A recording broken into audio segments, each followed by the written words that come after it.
Hello అండి, ముందుగా అందరికీ నాకు స్వయం సమాచారం ఛానల్ కి స్వాగతం. ఈ రోజు మన మనీ మోటివేషన్ విషయంలో ఏ విషయం గురించి అయితే చర్చించబోతున్నామంటే, ఈ రోజే కదా భాద్రపద కృష్ణ తృతీయ.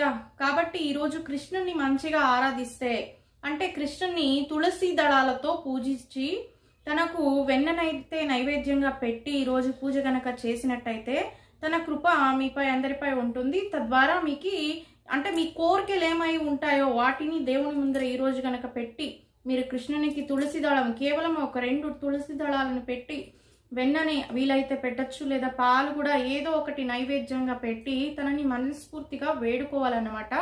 ఈరోజు కృష్ణ నామాన్ని జపించడం, లేదా కృష్ణ అష్టోత్తర స్తోత్రాన్ని చెప్పుకోవడం, లేదా భజనలు ఇలాంటి వాటివి చేసినట్టయితే భగవంతుని యొక్క కృప మీపై ఖచ్చితంగా ఉంటుంది. ఈరోజు అలాంటి ఇంపార్టెంట్ డే అండి. అంటే కృష్ణ తృతీయ కావాలి. ఈరోజు ఇన్వెస్ట్మెంట్ అయితే